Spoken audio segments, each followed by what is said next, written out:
Many of you may remember the Panama City road rage incident that turned fatal during last year's Mardi Gras celebration. A Chipley mother celebrating her 40th birthday was killed after several rounds were fired into her vehicle, leaving her daughter severely wounded.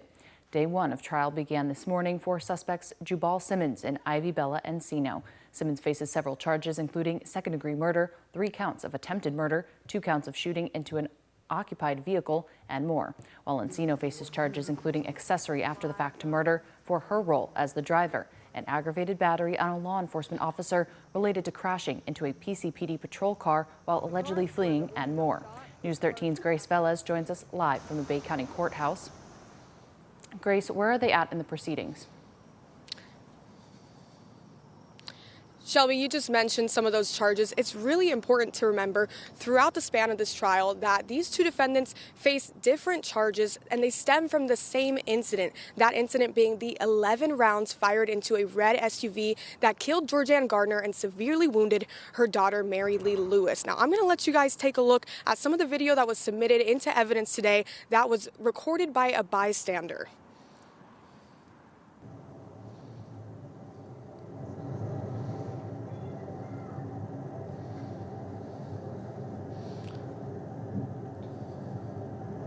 Now you can see they were stopped at that red light. When that red light turned green, that's when the shots were fired.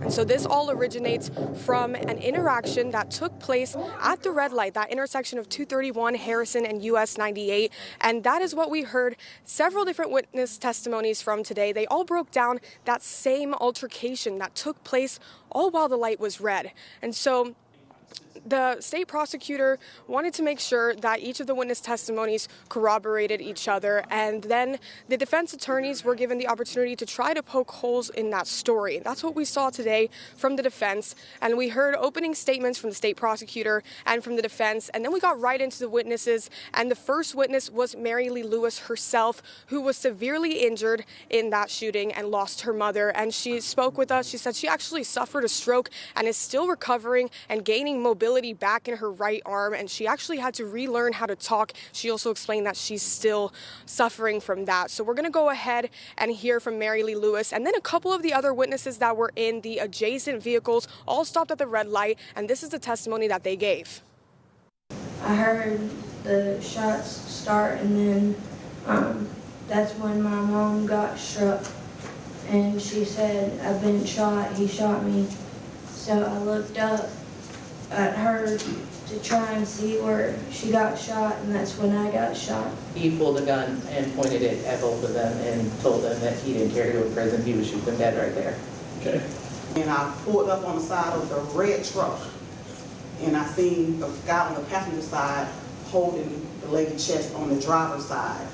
So he's like, "What do you want me to do? What do you want me to do?" I said, "Just keep holding her chest, and I'm going to come around." My daughter's screaming, "Mama, please don't." But I had to.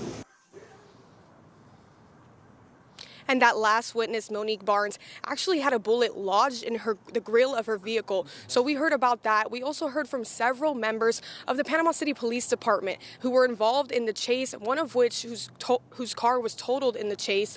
And so we heard all of this. These are just a few witnesses today. We're going to have more witness testimonies tomorrow, and we'll continue to have updates on that. This is supposed to be a multiple-day trial, but we did hear from state prosecutors just around 4 p.m. today. They do expect to be able to wrap their case up by tomorrow. So we're going to continue to follow this, and we'll also have more updates tonight at 10. I'm going to send it back to you, Shelby.